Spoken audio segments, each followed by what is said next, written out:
Welcome to our new series, The 200 Movie Challenge. Our goal this year is to watch 200 movies that we haven't seen yet. If you want to listen to the full podcast where this clip is from, the link will be in the description. Now enjoy today's movie. I've done something for the first time this year. You've actually done it once. This is the first time I've done it. Oh. I went to the theaters. I went to the movies. Shit, that's right. I went to the movie. So I'm going to throw this out there real quick. I saw the new movie, the Long Walk, based on the Stephen King film. Stephen King book, which was written back in 1979. It was under a pseudonym, Richard Before I was Bachman. born. Right, year after I was. So yeah, in between us. So this is an older book. Let me explain why I saw this. First of all, my wife, huge Stephen King fan. She's read a lot of his books. Some have been good, some have been shit. She kind of jokes, he does have some good ones, but a lot of his books, he has this great concept, great story. He just doesn't know how to end it. And you hear that from a lot of people who read a lot of Stephen King books. Like, he just does not, all of a sudden it ends and you're like, oh, okay. So A lot of things are like that. no, I know, but see, maybe he was just, hopefully he's in a better place, but he was just, too drunk or on drugs at the time. So, but anyhow, so yes, when we saw trailers to this, and I kind of, she's like, I want to go see that, and I'm like, you want to see that in theaters? We can make it a date night. She's like, yeah. So we went to see The Long Walk. Now, let me give you a little bit about the premise, and we're gonna go talk about this. So yeah, I think a lot of people who kind of know this movie, like, how the fuck do you make this in the movie? So first of all, this movie takes place fictionally. There's no real set timeline. It is kind of current a little bit, but the fact that it's 79, you don't know. But basically, there's America just went through a second civil war, and it just basically split our country to the point where military is in complete control.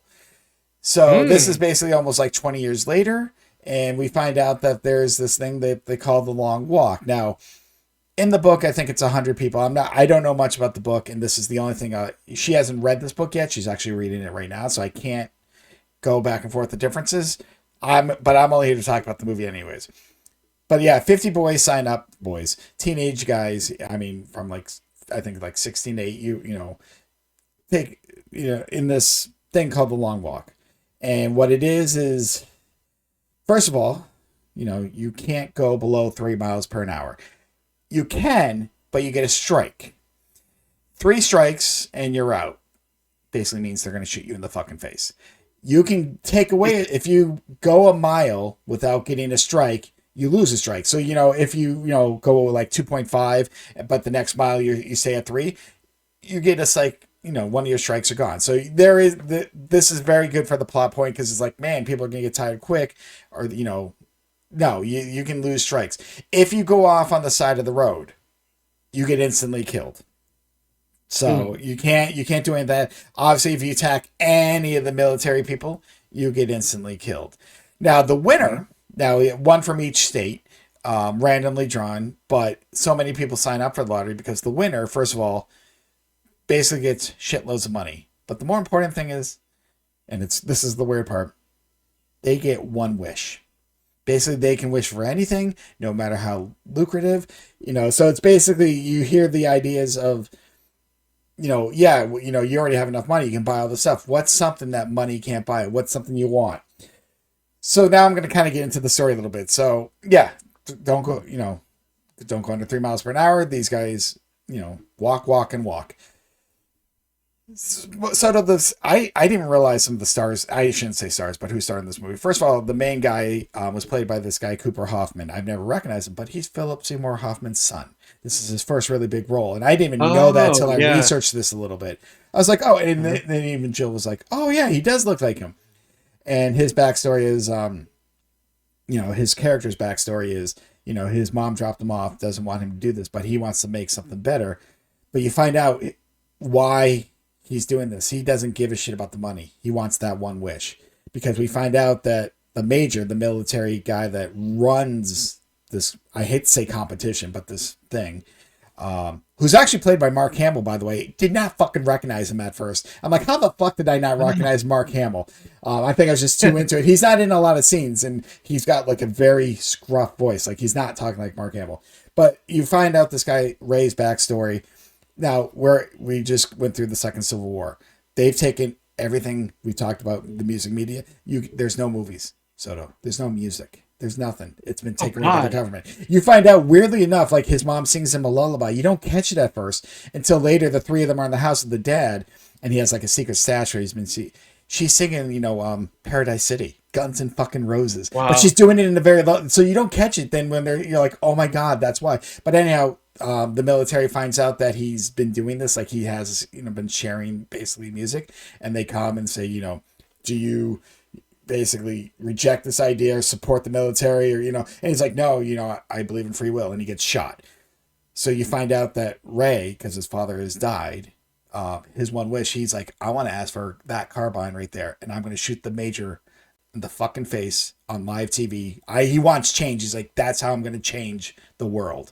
He's like, it's just he doesn't even care what happens to him after. He's like, if I shoot the major, maybe, and that's his idea. But the big thing, Soto, is just, you got these 50 kids, and they know only one of them can make it. You basically walk until one person's left. And I think the book would do a better job because you have time to develop a lot of these characters, and because they kind of rush through. Like, there's one kid in the beginning, he's kind of a dick. He's egging on a kid. He's like, oh, just being not like trying to beat him up, just making fun of him, and pushes his buttons, and the guy goes to swing at him. He misses. And then he's like, oh, you're such a pussy. And he goes to swing again, but he trips, falls on the asphalt, basically scrapes his face. Which, now, this movie's brutal. These gun kills are fucking legit. Like, they're shocking, because I did not expect, like, just half a guy's face being blown off. Like, you're seeing the shit. Damn. But this guy who falls face first can't get back up to speed in his 3 warnings. Because, if you get a warning that you're under 3 miles per hour, you got 10 seconds to get back up to speed. If not, you get a second warning, and then third warning. And then he dies. And so this guy's now like, he was being a dick. He just realized, because of him and him egging him on, he killed him. And at first you think he's becoming a villain, but really he's just trying to cope with the idea that, and he's apologetic. Because these guys that are, as people are dying, kind of have become friends, but these are basically, for lack of it, temporary friends, because they know one. So I think a lot of these side characters, reading the book, you're going to get better backstories, because you can tell from the start of this movie which two. The two that end up are close. And you've kind of seen it. You basically know it's going to go a certain way, one of like a few. You just don't know how or why.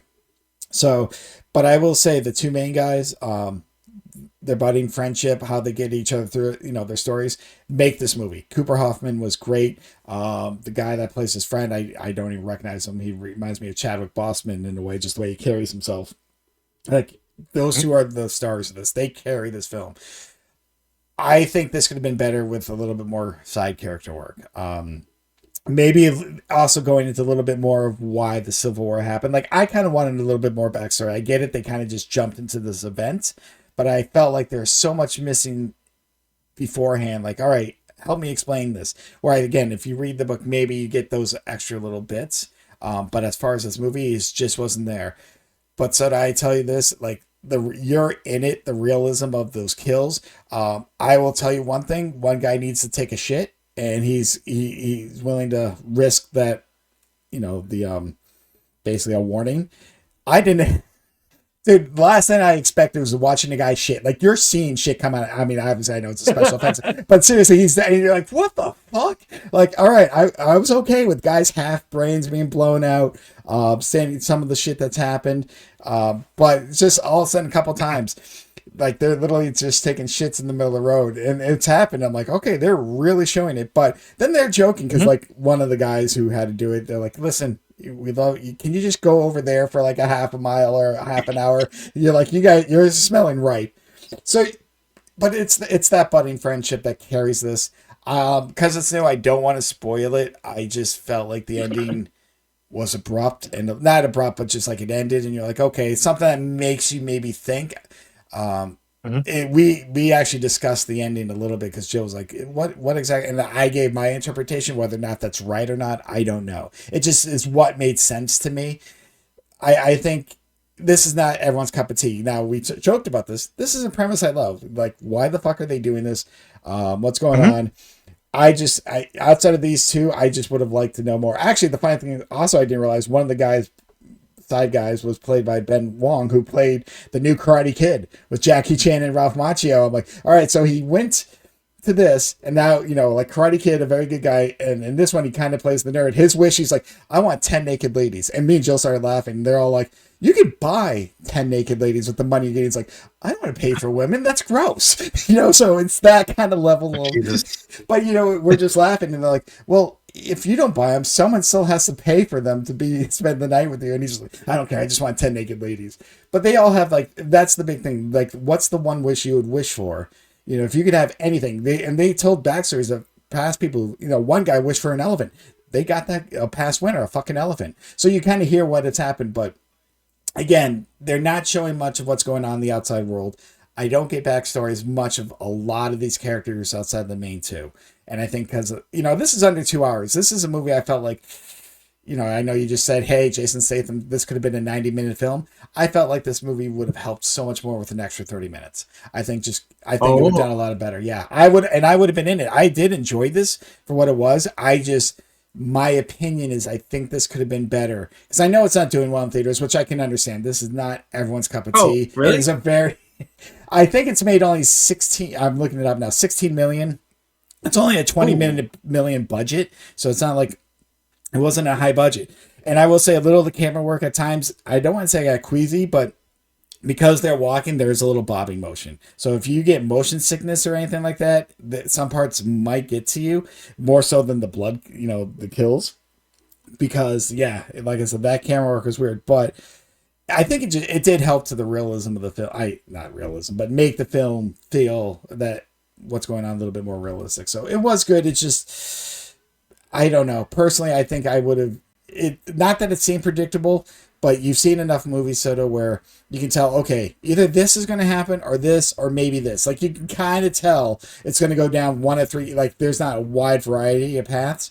Some parts still shock me. Like, even some of the kills, though I know it's coming, I was like, oh, again, because they show some of it, and they do show shit. Like, if someone would have told me that actor really shit on the middle of the road and he didn't care, I would believe it. It was well, but I was kind of grossed out by it. I was like, what the fuck? One guy turns around to piss, like, okay, because they don't show the bottom half, obviously. Like, sure. All right, he's got some bottom. It's a hilarious moment. He's like, get away, stay away from the wind. And, but yeah, the shit parts, like, I know there's probably some kind of obvious special effects, but the way it came out and the way they showed it, I'm like, man, that's as close to real as real gets.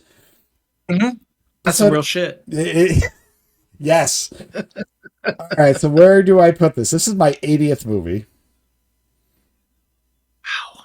I know. 80th. 80 movies. Most movies that I think I've seen since Blockbuster. That's over 10 years. Yeah. Like 14, 15 years. All right.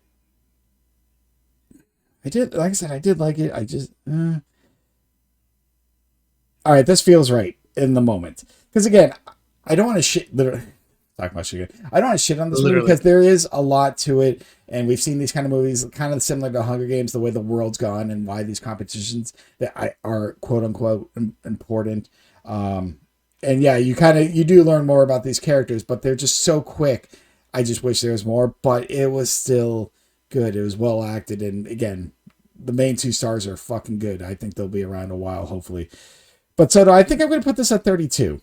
I think I'm going to put it right above Bad Words, a little under An Affair to Remember. I'm kind of in that area. I will be honest, I don't think I'll see this again. But I will talk to my wife about the book if I don't ever get around to reading it, because I am curious about the differences. Because again, this was written in 1979.